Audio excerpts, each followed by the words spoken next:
Take that and patience. It's BBC Radio Oxford. Actually, did watch a bit of X Factor actually over the weekend. In fact, I watched quite a lot. My social calendar wasn't that particularly wasn't particularly busy over the weekend, but I did enjoy Gary Barlow and Jerry Halliwell. They were cross daggers actually, but Jerry Halliwell quite manic. I think what she needs is acupuncture. In fact, is I think would that calm her down? Yeah, it would. Calm those levels down. Yeah, I think I'll get my people to ring her people and suggest that. But anyway, I'm joined in the studio by Rhiannon Griffiths from Tame, and you are an acupuncturist. Yes. We've been talking to some of your patients so far. We've had Jeffrey, we've had Ellie, we've had Holly as well. Being treated for different ailments, from things. Arthritis to nausea in pregnancy. And the thing is that, and I think probably what holds people back, and certainly has held me back when it comes to acupuncture, is my fear of needles. And now we're joined on the phone by Susie. Good afternoon, Susie. Hello. Hello. Now say hello, Rhiannon. Hi, Susie. Hi, Rhiannon. When was the last time you saw each other? It was quite a while ago, actually. Was about 6 months, something like that. I feel you've got a really good relationship with all your patients, and I love my patients. it's like you're all friends, but of course I've never met anybody before, so I feel a little bit like the outsider. But now, Susie, you went to Rhiannon, but you had this phobia of needles. So how did you decide that you wanted to have acupuncture in the first place? I know, it seems a bit crazy. It does, completely.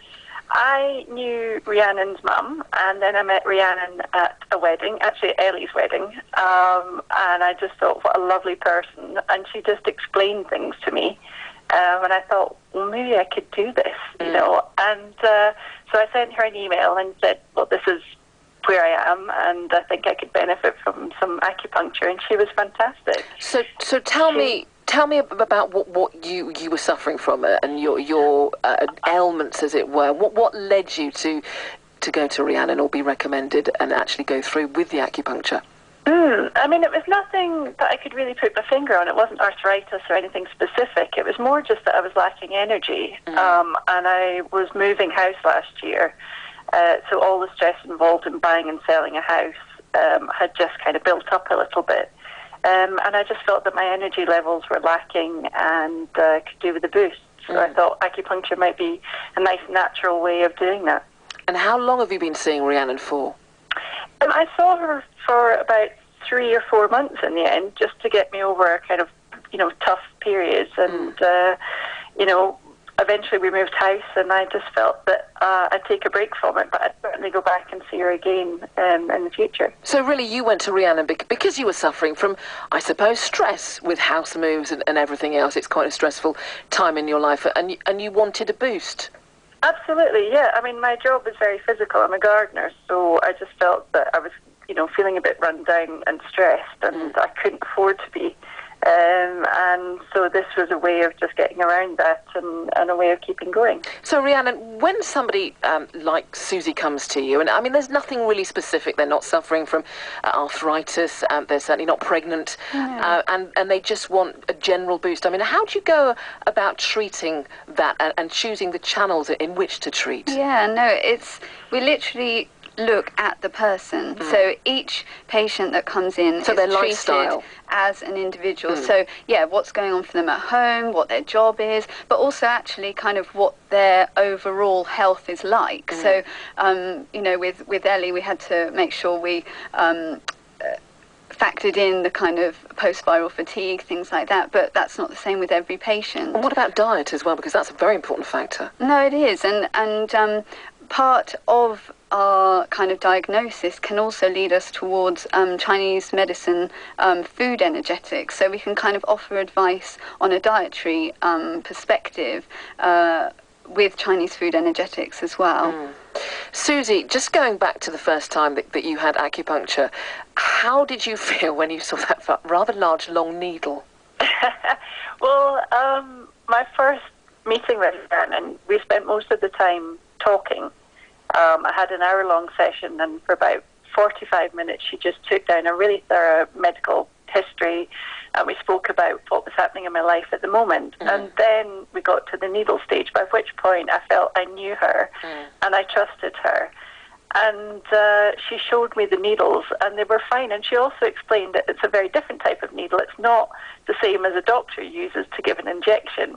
And they were tiny. They were so small. And she only put 2 in the first time.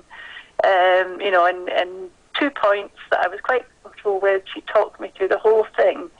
And, you know, I was okay. I sort of shut my eyes and probably tensed up a bit, but I did open them and have a wee peek at the needle, and I didn't pass out or jump off the bed. So, yeah, it was fine. I did feel okay. I mean, Susie, I did ask Rhiannon earlier whether it hurt or not, because, as I say, I think that would be my major thing, because I don't like pain. But, I mean, she said, no, it doesn't really hurt. But, I mean, what was your perspective on that? Did it hurt the first time just a little?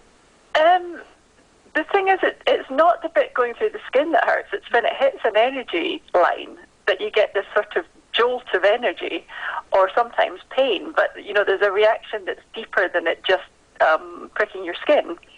And that's the bit that's painful, and that's the bit that you kind of concentrate on far more than, you know, when you go to the nurse and they say it's going to be a sharp scratch, and that's the bit I absolutely dread. So, yeah, it's just a totally different thing, and as a needle phobe, I was able to just readjust my thinking to that and take a deep breath before, which Rhiannon always talks you through. Yeah.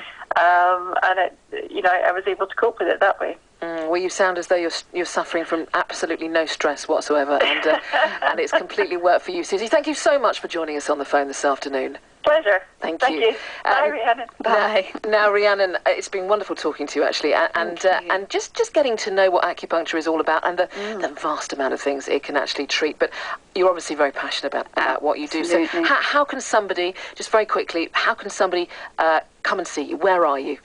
I practice from the White House in Thame, and I also practice from Susanna Nicholas Health and Beauty in Princess Risborough.